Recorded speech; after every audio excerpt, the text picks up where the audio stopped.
जी नाम बताइए अपना और कहाँ से आए हैं? मैं राजा राम मेरा नाम है। मैं डिस्ट्रिक्ट एटा ब्लॉक एटा से आया हूँ। कितना टाइम हो गया आपको डेरे से जुड़े हुए? मुझे 22 वर्ष हो गए लगभग। आप नाम बताइए और कहाँ से आए हैं और कितना टाइम हो गया आपको? मेरा नाम महावीर सिंह त्यागी है और खड़कौदा ब्लॉक जिला मेरठ गांव पांची का रहने वाला हूं और 2 अप्रैल सन 5 से इस डेरे से जुड़ा हुआ हूं। आपको लगभग 20-22 साल, आपको 15-16 साल हो गए यहाँ पे, ठीक है। तो इस दरमियान पिछले 15-20 साल या 20-22 साल में आपने कुछ यहाँ पर किसी तरह की कोई गलत गतिविधि होते हुए देखी है आपने? यहाँ पर कोई गलत विधि नहीं हुई है न कुछ है। ये जो कुछ भी मंसूबा बनाया गया है ये सब गलत है, टोटल गलत है। आप देखो बुजुर्ग हैं, क्योंकि आप सोची सब मतलब देखो एक मैच्योर हैं, आप जानते हैं कि गलत क्या है सही क्या है, आप दोनों जानते हैं। तो आप भी बताइए कि आपने पिछले 15 साल में 16 साल में यहाँ किसी तरह की कोई गलत हरकत की या महिलाओं के प्रति कोई गलत चीज़ होते देखी? अगर इस पृथ्वी पे अगर संत है तो हमारे गुरुजी राम रहीम गुरमीत सिंह है। और जहाँ तक डेरा सच्चा सौदा का वो है, इस पृथ्वी की हिंदुस्तान ही नहीं, इस पृथ्वी पे कहीं भी रूहानियत का कॉलेज नहीं है, रूहानियत का कॉलेज नहीं है। और यहाँ जी है, यहाँ रूहानियत का कॉलेज है जी, इसे हम रूहानियत का कॉलेज है। और हमारे जो गुरुजी हैं वो एक तरह से प्रोफेसर हैं, हम विद्यार्थी हैं। और हमारे जो गुरुजी हैं सिर्फ ये बताते हैं कि आप कहाँ से आए और कहाँ जाना है। कहने का तात्पर्य ये है, अब मैं आपको ही संबोधित करके है, जो आपका ये शरीर है, ये शरीर के अंदर कोई शक्ति है और वो शक्ति कहाँ से आई आपके शरीर में, और ये इस शरीर में से निकल के कहाँ जाएगी। क्योंकि आप बुरा मत मानना, आपके जब आपकी ये शक्ति जो अंदर जिसकी वजह से टाई पाई लग है, आप सबको सौंदर्य लग रहे हो, अगर अंदर की शक्ति निकल जाए तो आप नम्य हो जाओगे और जो है कि ले लो जल्दी, जो ले लो। परंतु वो जो शक्ति है, आत्मिक शक्ति कहना चाहते हैं आप, वो कहाँ से आई और कहाँ जाएगी। तो इसके बारे में आप ये कहना चाहते हैं कि वो आपके जो प्रोफेसर हैं, जो गुरुजी, वो आपको सब कुछ बताते हैं, ज्ञान देते हैं इसके बारे में। और ये चीज़ किसी भी कहीं भी चले जाओ, किसी द्वारकाधीश चले जाओ, कहीं भी चले जाओ, इस तरह का उपदेश कहीं नहीं मिलता। क्योंकि मैं इससे पूर्व हरिद्वार में भी बहुत रहा है जी, क्योंकि मेरी नौकरी ऐसी थी। और एक गढ़गंगा है जो कि हिंदुस्तान का सबसे श्रेष्ठ जो है कार्तिक का मेला भरा जाता है, आपने भी सुना होगा, भले से आप कहीं के रहने वाले। वहाँ भी मैं ब्रज घाट पर बहुत रहा, परंतु और भी मैंने बहुत मठाधीश और बहुत जो है वो भवन देखे। परंतु सब जगह के लाओ पैसा लाओ तो कपड़े लाओ चढ़ाओ, और जितना चढ़ाओगे उतना ही मिलेगा। कुछ ये सब ढकोसले वाली हैं। अगर सही संत है, यहाँ डेरे में नहीं चढ़ाया जाता कुछ? बिल्कुल कुछ नहीं चढ़ाया जाता, कुछ नहीं। हमारे गुरुजी का उपदेश सुनिए, हमारे गुरुजी का उपदेश ये है कि सुमरन करिए, सुमरन, जबकि कहीं भी सुमरन के लिए नहीं कहा जाता। क्योंकि उनका ये है कि कहना कबीरदास जी का, दुख में सुमरन सब करें, सुख में करें न कोई। अगर सुख में सुमरन करें तो दुख का एक हो, वो सुमरन। और सुमरन का तात्पर्य ये है कि जहाँ से आए हो वहाँ जाना अवश्य है। अरे जब आपको जाना ही है तो क्यों नहीं उसको याद करते। तो ये जो ज्ञान आप लोगों को दिया है, इतना कुछ आप बता रहे हैं, ये सब गुरुजी की वजह से आपको लोगों को हुआ है, ठीक है। अब हम मेरे आपसे आप एक स्पेशल सवाल ये है कि गंभीर जो आरोप लगाए हैं गुरुजी पे, वो फिर क्यों है? जब इतना ज्ञान आपको है, आपको गंभीर मैं एक करके पूछना चाहूँगा कि गंभीर आरोप जो लगाए हैं उसका क्या कारण है? देखो, गंभीर आरोप तो भगवान राम पे भी लगाए थे। भगवान राम क्या सीता जी रावण के पास रही थी क्या? सीता जी की अग्नि परीक्षा भी हुई, तब उस समय नहीं देखा गया कुछ? इस समय जिसकी सत्ता होती है, जिसकी सरकार होती है, वो कुछ भी कर सकती है जी। आपका इसके बारे में क्या कहना है? बहुत बढ़िया, आप मेरी बात गौर से सुने। देखिए, जो जज बैठा है जी, उसके सामने घटना तो जाती नहीं। आपने सुना होगा हिंदुस्तान के हर पेपर में ये आया था। एक कानपुर में विकास दुबे ने एक थाने में संतोष शुक्ला मंत्री को थाने के अंदर संतोष शुक्ला मंत्री को थाने के अंदर मारा, जबकि थाने में सिपाही भी हैं, सब कुछ है, और वो मंत्री होते हुए बॉडीगार्ड भी थे। परंतु वह बाइज्जत बरी हो गया। क्यों? पत्रावली ही ऐसी पेश की गई, वो बरी हो गया। और हमारे गुरुजी पे ये कि ऐसी पत्रावली बना के पे कि पेश गई और ये कि वो जो है सिद्ध हो गए। क्यों? ये तो पत्रावली का जी है हरक फरक है, क्या जी? जैसे पत्रावली जी है प्रशासन बना के तो कहने का मतलब सही तरीके से विवेचना नहीं हो पाई है केस की, आपका कहने का मतलब ये है। तो क्या आप सुप्रीम कोर्ट से या सरकार से चाहेंगे कि इसकी सही तरीके से जांच की जाए? देखिए, ये तो अब आई बात उसकी। हालांकि मैं न्यायाधीश पे कोई भी आरोप या उस पर नहीं है, क्योंकि वो कैसा भी दे, परंतु हर एक ने यही कहा कि मैं इस न्यायालय के उसका फैसले का सम्मान करता हूँ। परंतु एक और भी है, अब न्यायाधीश भी कई तरह के होते हैं। एक न्यायिक मस्तिष्क, पत्रावली तो है ही, परंतु निर्णय लिखते तब है। एक न्यायिक मस्तिष्क का एक शब्द है न्यायिक मस्तिष्क। बहुत से जी है माननीय न्यायाधीश जी न्यायिक मस्तिष्क का जो प्रयोग नहीं करते, पत्रावली के आधार पर चले जाते हैं। अब हमारे जो जगदीप न्यायाधीश थे वो किस कैडर के थे, किसके नहीं थे, मुझे तो ये पता नहीं, परंतु ये बिल्कुल सत्य है कि ये गुरुजी पे झूठा आरोप लगाकर उनको लगाया गया। अब एक नंबर और सुन लीजिए, आपसे अगर हम अपने किसी भी उसको सुन लीजिए, किसी भी उसको, मान लीजिए पैगंबर साहब थे जिन्होंने ये धर्म चला, उन पैगंबर साहब का आप जी हैं किसी भी उससे पढ़ें, उनके इतिहास को पढ़ें, उन पर पत्थर मारे गए, उनको यातनाएं दी गई, उनको ये दी गई, क्यों दी गई? नंबर एक और बात है कि एक कबीर जी हुए थे और कबीरदास जी ने पे जी है उनको जो है मार के जो कि उसके अंदर फेंका गया हाथी के सामने कि पैर रख देंगे मार देगा। पहाड़ों पे ले गए, वहाँ से मार दिया। क्यों कर दिया? उन्होंने 2 दोहे ऐसे लिख दिए कि सब उसके पीछे पड़ गए। क्या लिख दिए?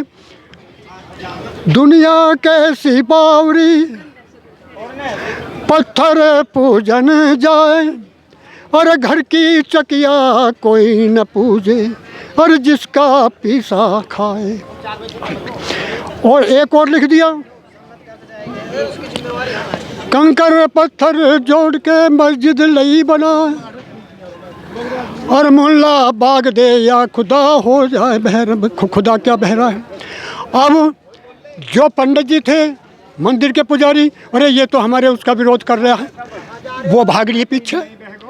उंगे जी है मस्जिद के मुल्ला जी है, अरे ये तो हमारी मस्जिद उसकी जो है नमाज का उसका वो कर रहा है कि वो जो है ये कि वो पीछे भाग लिए, मारो इसे। अगर ये जिंदा रहा तो ये हमारी वो जो है एक वो जो चलता है वो चल जाएगा। कहने का मतलब मैं समझ पा रहा हूँ कि आपका कहने का मतलब ये है कि जो फकीर संत जो आते हैं उसमें आसपास के जो सामाजिक जो कुरीतियाँ होती हैं उससे जुड़े लोग उनका जीना दुश्वार कर देते हैं, ये कहने का आपका मतलब है। मैं समझ पा रहा हूँ, ठीक है जी जी। इससे हमारे समय की हमारे पास बहुत कमी है, थोड़ा सा आप मैं बहुत जल्दी खत्म करता हूँ। वर्तमान तो सुनिए, ये तो पढ़ी हुई है या सुनी हुई है। अब मैं वर्तमान में इसमें दोहरा ही नहीं, आप जी बिल्कुल साफ कह रहा हूँ, मैं लिख के दी कहिए। जब मैं इसमें कह रहा हूँ तो ये जो है दूसरी जगह भी जाएगा, मैं तो अभी परमानेंट होगा मेरा सब। परंतु सबको पता है कि पंजाब क्षेत्र जो है मादक पदार्थ से ग्रस्त के ये या उसमें के ये वो है, और हमारे गुरुजी इसके बहुत खिलाफ हैं। और जितने भर भी यहाँ आएंगे कल देखिए, इनमें जी है कोई भी बीड़ी पीने वाला भी नहीं है, बीड़ी पीने वाला भी नहीं है। क्या एक बार मेरा कैमरामैन से चाहूँगा कि एक बार थोड़ा घुमा के बताएं कि जरा हाथ खड़ा करें, जो मांस शराब को हाथ नहीं लगाते वो हाथ खड़ा करके बताएं। यहाँ कल को मेला ही उनका है जी। हाँ सुनिए भाई साहब, कल को जी है जो मेला है, अगर इस हिंदुस्तान में मेला है मतलब ये कि 3 चीज़ों को छोड़ के नहीं, आप क्या बताना, क्या मैं ये बताना चाह रहा हूँ, जब भी हमारे गुरुजी गुरु मंत्र देते हैं जिसको नाम कहते हैं, वो 3 शर्त रखते हैं, और वो ये कहते हैं कि दक्षिणा में उन्हें 3 चीज़ मुझे दे जाओ। देखो कितनी अच्छी दक्षिणा मांगते हैं, जिसको गुरु दक्षिणा कहते हैं, है जी। बहुत से तो गुरु जो है कोई पैसा मांग रहा है, कोई चांदी मांग रहा है, कोई कपड़ा मांग, चढ़ाए जाओ। परंतु हमारे गुरु जी क्या कहते हैं? 3 चीज़ मांगते हैं। अरे दर्शकों की तरफ देखकर बताइए आप थोड़ा सा। अगर ये है कि आप जो है नशा करते हो, नशा छोड़ दो, मुझे दे जाओ। अगर आप मांस मच्छी खाते हो, छोड़ दो, मुझे दे जाओ।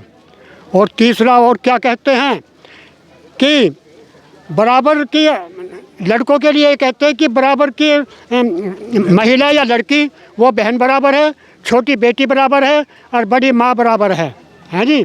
यही से प्रेरणा उनको देते हैं कि लड़कियों को भाइयों के लिए अगर किसी के विचार जो आप बता रहे हैं ये बात की इस तरह की परिस्त्री वाला बता रहे हैं, यही आरोप जो है गुरुजी पे लगे हैं। जब वो शिक्षा देते हैं इस तरह की, फिर भी उन पर आरोप ऐसे क्यों लगे हैं? मैंने हाँ बहुत बड़ी बात कही, वही मैं बताने जा रहा था कि पंजाब मादक पदार्थ का सबसे बड़ा इस दुनिया में सबसे बड़ा सेंटर है।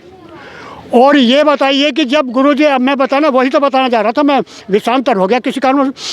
कल जितने भर भी यहाँ आएंगे इनमें वही तीन से चीज़ से पूरी मतलब दूर रहेंगे। कोई इनमें बीड़ी वाला नहीं होगा, कोई नशे वाला नहीं होगा। देखिए आप कल को कितनी पब्लिक आएगी। और कोई जो है मांसाहारी नहीं होगा, कोई नहीं होगा। और जब इनके जो है 6 करोड़ तक पहुंच गए थे, जब रोज़ इनकी जो है ये कि यहाँ बढ़ते जा रहे थे और उनकी जो है वो जो है ये कि मतलब कम होते जा रहे थे, शराब भी वराब भी, तो उन्होंने माफियाओं ने क्या सोचा कि वो जैसे मैंने बताया ना कि कबीरदास जी के पीछे पड़ गए, क्योंकि भाई यूँ तो हमारी रोटी खो रहा, और उनके मुल्ला जी पे पीछे पड़ गए कि ये तो हमारी रोटी खो रहा। इसी तरह ड्रग्स माफिया, शराब माफिया हमारे गुरुजी के पीछे पड़ गए कि ये तो अगर इसी तरह अगर इसकी चलती रही तो ये तो ये है कि मांस मच्छी और सबको शराबियों को ये ख़त्म करके और ये तो इस देश को महान बना देगा और हमारी दुकान ठप हो जाएगी। इसीलिए जिस तरह कबीरदास जी को और उनके पैगंबर साहब के पीछे पड़ गए थे, इसी तरह ये जो शराब माफिया, ड्रग्स माफिया हमारे गुरुजी के पीछे पड़ गए। और ये आज घोर कलयुग है। मैं बिल्कुल चैलेंज से कहता हूँ, अरे जाओ, मैं भी कहता हूँ, मैं ये कि मेरठ में बहुत ऐसी मिल जाएंगी औरतें कि मैं ये कि 50 या 10 या 100 रुपये या 500 रुपये का थोड़ा सा लालच देख के और मैं आप पे भी आरोप लगा दूं कि मेरे बाप के चौथे तेरे नाम माँ बेटी। तो ऐसे आरोप अरे हमारे गुरुजी के लिए हो सकता है कि करोड़ों में खरीद ली हो। जी, बहुत ही अच्छा उत्तर दिया है। और मैं यहाँ जानना चाहूँगा कि जो गुरुजी द्वारा कार्य चलाए जा रहे हैं आप लोगों के बीच में 135 कार्य हैं, तो क्या आप सभी जरा मुझे हाथ खड़ा करके बताएं और कैमरामैन भी दिखाएं, क्या वास्तव में आज भी आप वो कार्य करते रहते हैं? बहुत बढ़िया जी, तो मुझे जरा ये बताइए कि क्या वो आप अगर गुरुजी के आने में पता नहीं कब आए, क्या वो आप कार्य मरते दम तक करते रहेंगे? थोड़ा बताएं, जरा आवाज़ करके थोड़ा बताएं। बहुत बढ़िया बात पूछी। मरते दम तक करते रहेंगे। तो एक और अगली पीढ़ी भी करती रहेगी। और सुनिए, देखिए मान्यवर गौर से सुनना मेरी बात। जहाँ तक आपके ये कि उसके वो हैं मानवता के कार्य के लिए, एक और मैं आपको ऐसा मिसाल बताऊंगा कि सहारनपुर में जो मेडिकल कॉलेज हैं जहाँ MBBS की पढ़ाई जाती है, जो MBBS की डिग्री लेकर और कॉलेज से बाहर आकर और वो जनता की सेवा करते हैं, उनको पढ़ाई के लिए एक बॉडी की ज़रूरत पड़ती है, मर्द बॉडी की। और हमारे गुरुजी सन 17 से वो ये ठीक है, मैं आगे नहीं कहूँगा, आप सब जानते हैं कि अगस्त 17 से कहाँ हैं, परंतु उसके बावजूद भी आप किसी भी मेडिकल कॉलेज में जाएं, एक हमारे यहाँ भी है मेडिकल कॉलेज खुला था हापुड़ के पास, मुलायम सिंह यादव, आप अगर वहाँ भी जाके ये पूछेंगे कि आपके यहाँ कितनी बॉडी हैं, कम से कम 6-7 बॉडी हैं, न्यू कहाँ से आई, वो बड़े भैया के लिख के देगा, वो कहेगा कि डेरा सच्चा सौदा बढ़ला वो सिरसा से। अब ये कैसे आती है ये भी मैं आपको बताता हूँ, ये भी मैं बताता हूँ। 9 मई सन 19 को जो है मैं अपने घर पे था, जो मैंने आपको पता लिखाया, तो मेरे पे फ़ोन आया कि भाई जी उससे जो है बॉडी आ रही है हनुमानगढ़ से, और यहाँ मुलायम सिंह यादव में जो है वो जानी है, और ज़रा उसने कि उसके सम्मान में आप आ जाइए। तो हम गए, तो यहाँ से चलने में देर हो गई, तो 9 रात के जो है 1 बजे, हम 1 बजे तक इंतजार करते रहे, वो बॉडी जी है वो पहुँची। अब ये कैसे है, मान लीजिए उदाहरण बतौर मान लीजिए मैं महावीर सिंह त्यागी पुत्र लेखराज गांव पांची और खरकोदा ब्लॉक जिला मेरठ हूँ, और मैंने अपना मरणोपरांत शरीर दान कर दिया, तो मैंने वहाँ भी लिख दिया डेरे में लिख के दे दिया शपथ पत्र, और मैंने अपने घर वालों को बता दिया, और जब घर वालों को बता दिया सब कुछ कर दिया, वो अखबार में भी हो जा, फिर गांव वालों को पता पड़ जा, और अगर मैं मर गया या शरीर छोड़ दिया है जी, या चोला छोड़ गया, तो वो कहेंगे, वो फिर डेरे को सूचित करेंगे। अब डेरे में ऐसी व्यवस्था है कि वो ये कहेंगे कि एम्बुलेंस भेजेंगे, वहीं से ही सिरसा से ही एम्बुलेंस आएगी, और उस एम्बुलेंस वाले को ये आदेश दिया जाएगा कि फला गांव से, फला जनपद से ये बॉडी आपको लेनी है और केरल में फला उसमें पहुंचानी है। देखिए, हनुमानगढ़ से बॉडी उठाई और यूपी जो कि राजस्थान में है, और बॉडी कहाँ पहुंचाई? ये मेरे जी है 9 मई सन 19 को मेरा देखो हाल है। और जब हमने उससे बात करी, हम देखते हैं तो वो सुना हुआ कि जितने भर भी मेडिकल कॉलेज हैं, इनमें ये पढ़ाई के लिए बच्चों के लिए वह वहीं से आती है। तो अभी दान भाई ने बताया कि हम शरीर दान में आपको आँख दान अगर कहीं भी नहीं मिल सकती, अगर आपको आँख दान है, आँख दान, कोई आँख दान कर रहा, कोई बहुत से ऐसे भी हैं। ये डेरे सच्चा सौदा खून दान के बारे में सुना है बहुत, तो यार मुझे बताएंगे कौन कौन ऐसे व्यक्ति हैं जो हाथ खड़ा करके बताएं, और कैमरा में भी दिखाएं कि जिसने यहाँ पर आने के बाद खूनदान जरूर किया है। ऐसे कौन कौन से भाई हैं जी? कैमरामैन दिखाएं एक बार। बहुत अच्छी बात है कि यहाँ पर ज़्यादातर जवान लोग हैं, कुछ अधेड़ भी हैं जिन्होंने खूनदान अपना किया है। बहुत अच्छी बात है। हमारे वालिद ने आँख दान की। उसके भी अलावा जी जी, वो एक किडनी होती है, किडनी होती है जी। अगर कोई किडनी से किसी को जीवन दान मिलता हो, और वो डेरा सच्चा सौदा में अगर जाके ये कहे कि मुझे, तो क्योंकि हमारे यहाँ ऐसी व्यवस्था है कि जैसे मन आँख दान कर दी, मन प्राण शरीर दान कर दिया, वो सब सूची होती है। बहुत से ऐसे भी भाई हैं जिन्होंने किडनी दान कर रखी है, तो वो सूची बनी हुई है, तो वो फौरन वहाँ से करेंगे कि भाई फला आदमी। मतलब व्यवस्थित तरीके से आपके यहाँ सारे काम सुचारू रूप से होते हैं, बिल्कुल सुचारू रूप। चाहे वो आंखें दान का हो, चाहे वो किडनी दान का हो, चाहे वो खून दान मरने से पहले। ब्लड देने की तो लाइन इतनी लंबी लग जाए है जी, लेने वाले कम पड़ जाएं, लेने वाले आंखें दान का आप बता रहे थे कि आपके फादर ने जो दिया है, उसके बारे में बताइए, क्या कंडीशन क्या है, कैसे हुआ था? ये शुरू में एक लेटर लिखा गया, फॉर्म भरा गया कि मरने के बाद किसको क्या करना है। हमारे पिताजी ने जो है आँख बहुत अच्छी सी, मतलब 80 साल में भी पढ़ते थे अखबार बैठ के, तो उन्होंने लिख दिया कि मेरे मरने के बाद मेरी आँख दान बच्चे कर दिए जाएं। उन्होंने जो लिखा वो उन्होंने क्या कहते हैं, गुरुजी के कहने के आदेश पे लिखा है? गुरुजी के कहने के आदेश पे स्वेच्छा से किया उन्होंने। तो ये भी अपने में कमाल की बात है। देखिए कि यहाँ पर खूनदान हो, चाहे रक्तदान हो, चाहे किडनी दान हो, और चाहे किसी भी तरीके का दान हो, ट्री प्लांटेशन भी आप लोग करते हैं। और सबसे बड़ी बात जो अचंभित करती है, जो है वेश्याओं की शादी भी यहाँ पर कराई जाती है। तो एक बार और मैं पता करना चाहूँगा, वेश्याओं की शादी यहाँ पर किस तरीके से, मतलब वहाँ से कैसे लाया जाता है, क्या प्रोसीजर है? बताएंगे आप बताएंगे। देखिए, अगर इसे आप सुनोगे ज़्यादा पता तो अचंभा मानोगे।